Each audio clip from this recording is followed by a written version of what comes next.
அண்மை செய்தி. தென்கிழக்கு வங்கக்கடல் பகுதியில் முன்கூட்டியே காற்றழுத்த தாழ்வு பகுதி உருவாக உள்ளதாக வானிலை ஆய்வு மையம் தகவல் வெளியிட்டுள்ளது. இது குறித்தான முழு விவரங்களோடு இணைந்திருக்கிறார் செய்தியாளர் மாணிக்கம். விவரங்கள்.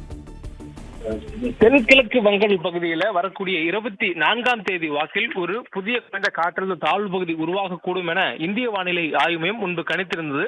தற்பொழுது காலச்சூழல்கள் மற்றும் வானிலையுடைய அந்த தரவுகள் இருக்கக்கூடிய மாற்றங்கள் அடிப்படையில முன்கூட்டியே குறைந்த காற்றழுத்த தாழ்வு பகுதி தென்கிழக்கு வங்கக்கடல் பகுதியில் உருவாவதற்கான வாய்ப்பு இருப்பதாக வானிலை ஆய்வு மையம் அறிவிப்பு வெளியிட்டிருக்கிறாங்க. அதிலும் வரக்கூடிய 21ஆம் தேதி தீபாவளிக்கு அடுத்த நாள் இந்த குறைந்த காற்றழுத்த தாழ்வு பகுதி உருவாவதற்கான வாய்ப்பும், அதே நேரத்தில் அது தொடர்ந்து நகர்ந்து வரக்கூடிய திசை என்பது மேற்கு வடமேற்கு திசையில் நகர்ந்து வரக்கூடிய வாய்ப்பாக இது அமையும் எனவும் வானிலை ஆய்வு மையம் தெரிவித்திருக்கிறாங்க. மேலும் இது காற்றழுத்த தாழ்வு மண்டலம் என்ற நிலை வரையிலும் வலுவடைவதற்கான வாய்ப்பு இருப்பதாக வானிலை ஆய்வு மையத்துடைய அறிவிப்புல சொல்லப்பட்டிருக்கிறது.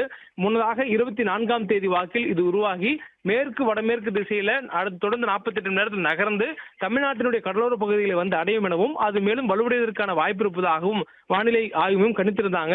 ஆனால் தற்பொழுது இந்த உருவாகக்கூடிய இந்த குறைந்த காற்றழுத்த தாழ்வு பகுதி முன்கூட்டியே 21ஆம் தேதியே உருவாகும் எனவும், அதே நேரத்தில் மேற்கு வடமேற்கு திசையில அது உருவானதிலிருந்து 48 மணி நேரத்தில் நகர்ந்து தமிழ்நாட்டின் கடலோர பகுதிகளை நெருங்கும் எனவும், மேலும் அதனுடைய வலு காற்றழுத்த தாழ்வு மண்டலம் என்ற நிலையை எட்டி மத்திய வங்கக்கடல் பகுதிகளை வந்து நெருங்குவதற்கான வாய்ப்பு இருப்பதாக வானிலை ஆய்வு மையத்துடைய அறிவிப்பில் சொல்லப்பட்டிருக்கிறது.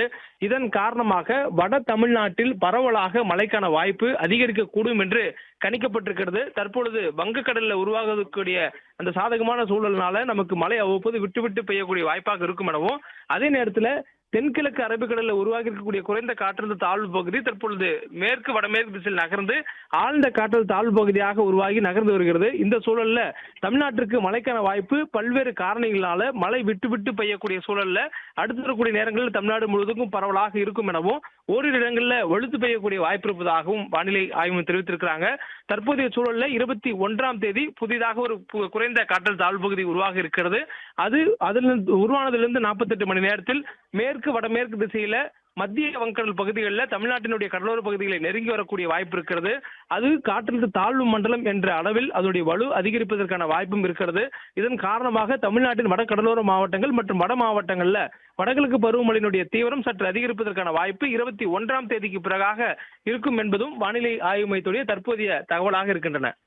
பிளே ஸ்டோர் மற்றும் ஆப் ஸ்டோரில் இருந்து பாலிமர் செயலியை QR கோடு மூலம் பதிவிறக்கம் செய்யுங்கள். செய்திகளை உடனுக்குடன் பெறுங்கள்.